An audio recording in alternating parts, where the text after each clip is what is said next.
Funding for NJ Spotlight News provided by RWJ Barnabas Health. Learn more at rwjbh.org.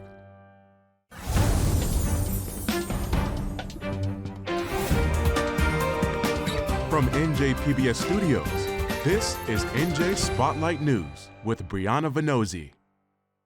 Hello and thanks for joining us. I'm Joanna Gagis. We're bringing you a special NJ Spotlight News edition of Reporters Roundtable, where I'll have a roundup of the top political stories of the week with the help of a panel of local journalists. Reporters Roundtable starts right now.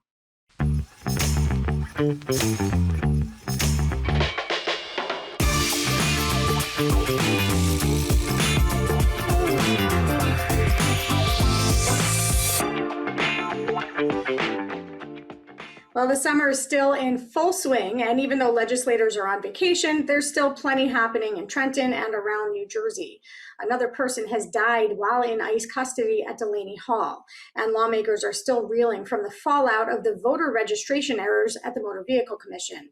Hi, everyone. I'm Joanna Gagis. This is Reporters Roundtable. We've got a panel of journalists here with us to help break down everything that's happened in the last week of New Jersey news. Let's see who's on our panel today. First up, our very own Julie O'Connor, urban education writer with NJ Spotlight News.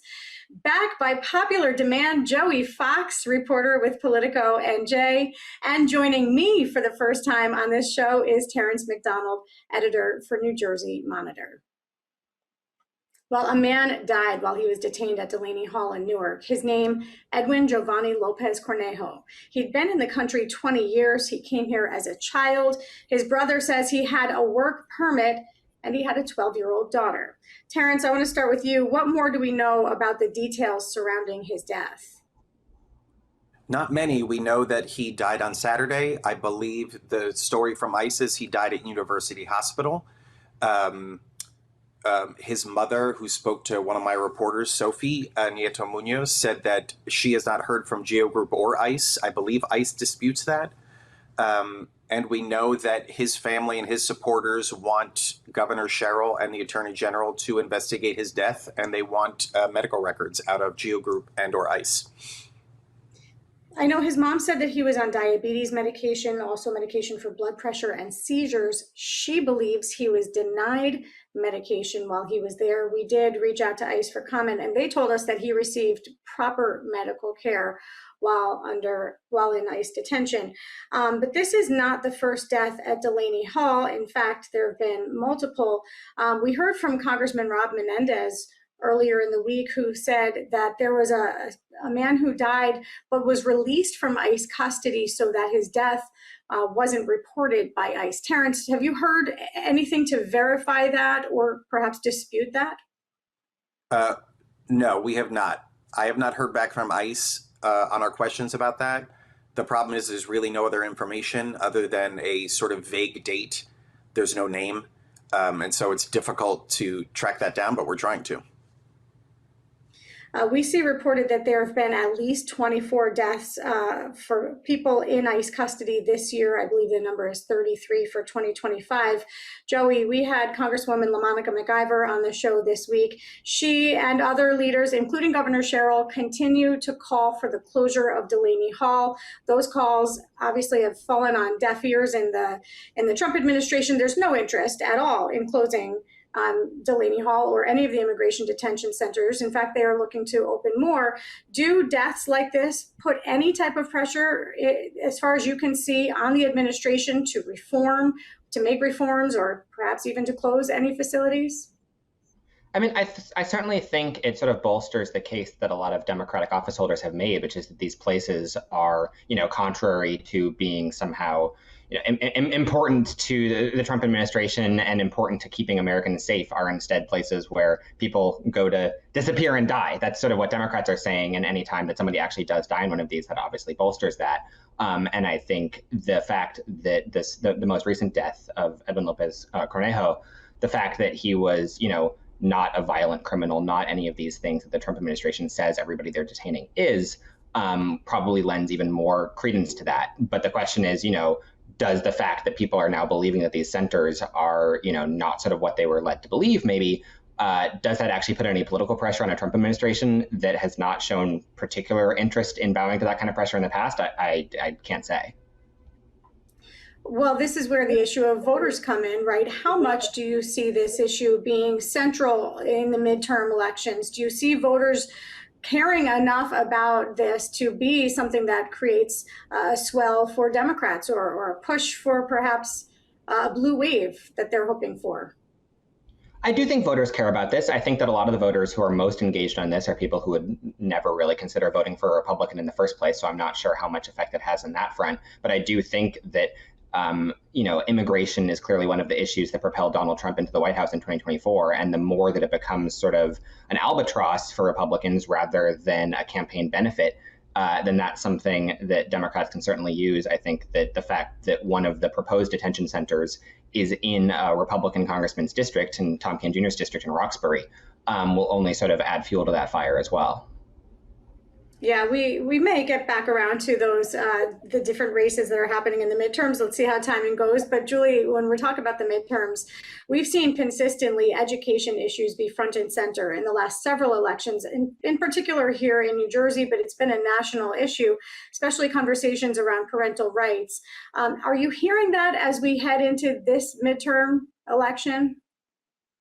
Yes, I think that will continue to be a key issue.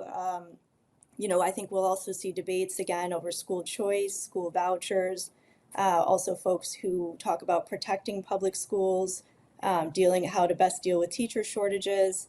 I think also the issue of federal oversight of education is going to be a big one. The latest on that is that the Trump administration is throwing out the rule book for, a pre-K program for low-income families called Head Start. Basically, when it comes to safety rules, when it comes to learning and health rules, they would prefer to kick that back to the states, including, even dismantling a long-standing regulation that kids brush their teeth after every meal. So apparently, that's controversial. And I think that, in many ways, federal oversight of education will continue to be a big issue. How much of that do you expect to be here in New Jersey? I think it will affect New Jersey as well. I mean, we have Head Start pre-K programs in New Jersey, and they are federally regulated. So it remains to be seen what will happen with those centers, and will the state step in? And is there anything that can be done? We'll find out. Let's stay on education for a minute, because there's a new change in New Jersey that could impact spring break, but it might not. What can you tell us, Julie, about this new guidance from the Department of Education? It basically says that districts should consider the state's recommendation when it comes to scheduling their spring break. If they decide to have spring break all at the same time, there are pros and cons to that. Some folks might say, well, I'm a teacher and my kids go to school in a different district, and now, we can all go on vacation together, and that's great. Other people might complain about, a potential childcare crunch. If you have everybody taking spring break at the same time, maybe there will be a scramble to sign up for camps or, daycare. It's already hard enough, when you are scheduling your kids' summer camp as early as February, looking at YMCAs. So we'll see if that becomes an issue. Yeah, that's for sure a challenge. But to be clear, there's guidance that schools or districts should take break on the same week, but no requirement, right? Right. So it's still up to the districts. That home rule is very strong in the state of New Jersey, and we know districts tend to like to do things their way. So we'll be watching to see if that actually does have an impact at all. Terrence, there is the possibility that when the legislature returns, they end up taking up some bills to really address what's happened with voter security and integrity in New Jersey. And Governor Sherrill has left the door open possibly for some significant changes. What can you tell us? Well, Governor Sherrill said last week, when asked by a voter who called into News 12 whether she would support voter ID, she said she has no problem with voter ID. She does not support the voter ID-ish bill, the Save America Act, that's currently being mulled by Congress, but she says she has no problem with voter ID. I don't know that the Democratic legislative leaders have responded to that at all. They didn't respond to us. And they're the ones who decide what moves in the legislature. And some Republicans did tell us that they were happy that she left the door open to voter ID in New Jersey and that they want to see it move forward because of that. But they don't really have any power in the legislature to move things forward. And I don't know if the Senate president or the Assembly Speaker will want to do that. Yeah, and that's the key right there. This has to be moved by legislative leadership. I did speak to Senator Andy Kim recently about this. I asked him if he would support any type of change that would require voter ID. He said yes, but it can't be onerous. And he said maybe it's even something as far as proof of address with your name from a bill that came to your house, but not necessarily requiring an ID, which many progressive groups, advocacy groups, have called a voter suppression tactic. We know that.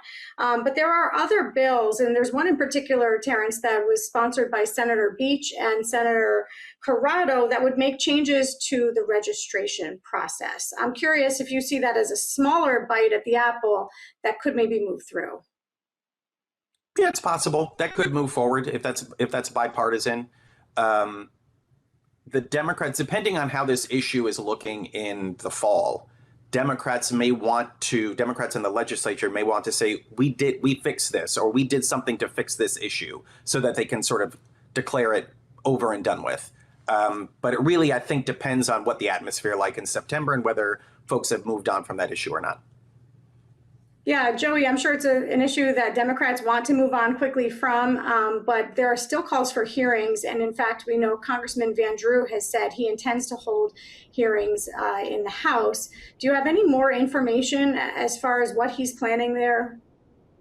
We don't really. I mean, after he said that, the Republican chairman of the House Judiciary and House Administration Committees sort of joined that call, basically. I don't think that they officially said that they'd hold hearings, but they're asking for documents. They're asking for stuff. They're interested in this issue. So clearly this is something that Congress is out for August, and I cannot imagine them bringing anything back just for this within this month.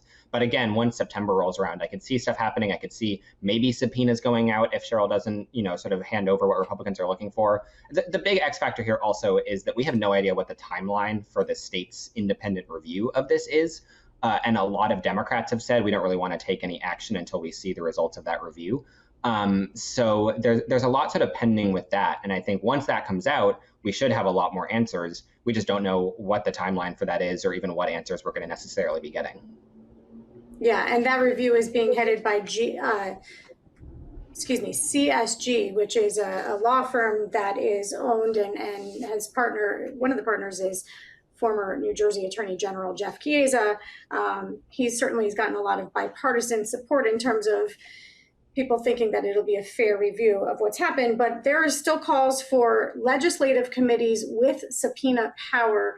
Joey, any indication that Governor Cheryl would authorize that or that the legislative leadership would hold hearings on this? I mean, that's something that Republicans are calling for. Again, I think that's something legislative Democrats have said, we don't really want to touch this until we see what the independent review has to say, because we don't want to be taking action prematurely that ends up going against whatever it is they find or what they recommend. So I think you might end up having a little bit of a two-pronged approach here, where if this review is still going on in September and October, then you might have it be a little bit quiet on the state front because everybody is waiting for that. Republicans can't force the issue on their own. But in Washington, stuff is escalating. There may be subpoenas, there may be hearings. So you could be kind of seeing a split screen on that there. How much do you see this playing into the midterms? I'll open this up to everybody. How much do you see this issue carrying on as something really significant that lends itself to real traction in the midterms? I've been skeptical of it having a huge impact. I think that this is something that now Republicans can say, look, what we were saying all along was right.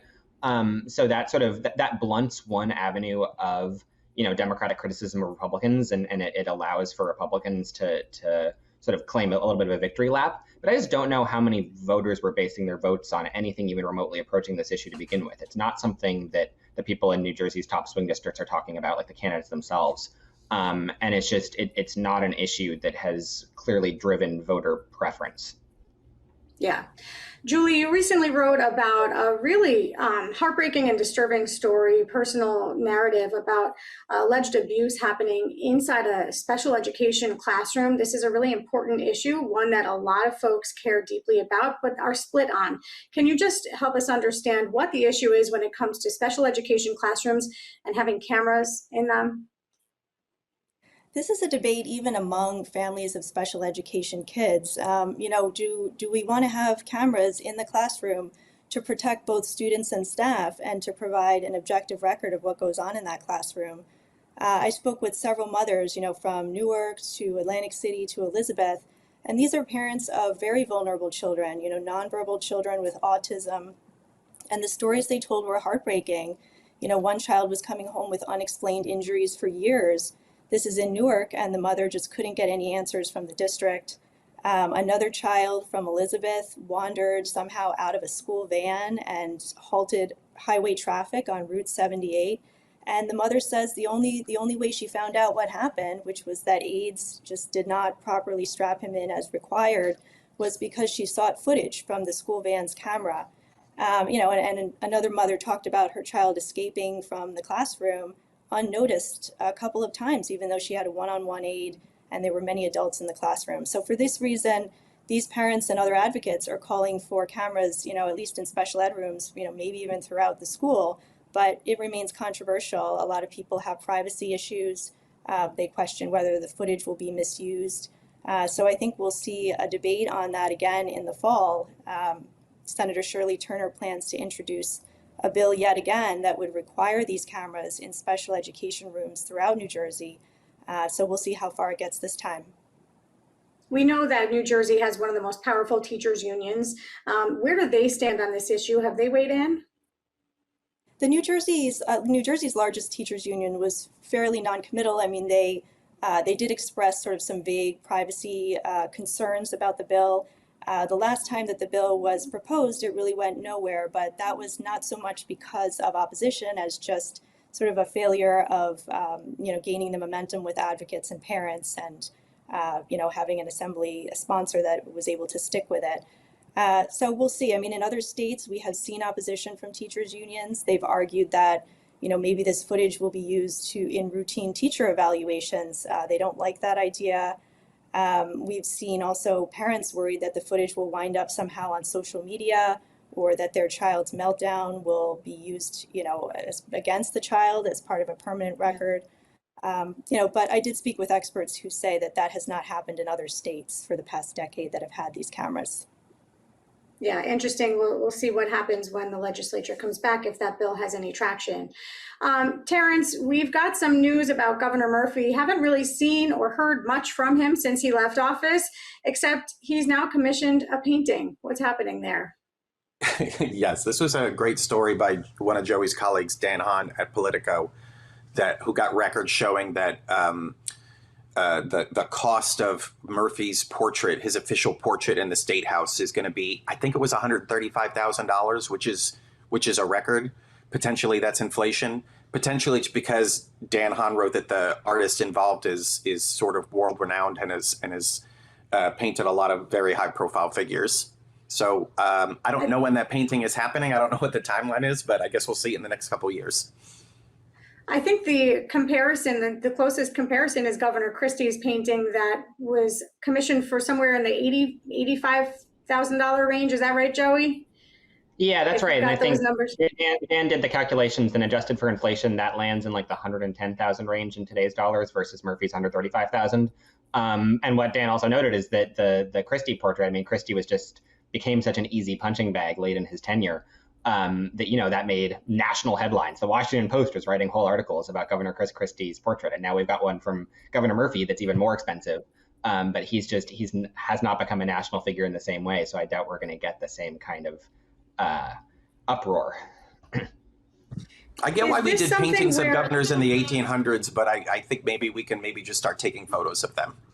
I mean, there's a certain glamour to going into sort of like the foyer to the governor's office and being surrounded by these lovely paintings of all the governors. But like, I think it's kind of cool, but it's also how many people are actually going to be able to experience that. I mean, this is like governor's staff and journalists and maybe not that many other people. So I don't know if the taxpayers. It's a great point. There's something very reverent about walking in and seeing all of the governors, but isn't there a better process? And governors are able to commission these after they leave, right? When there's no more accountability. So sure, 180, 130,000, whatever the number is, why not?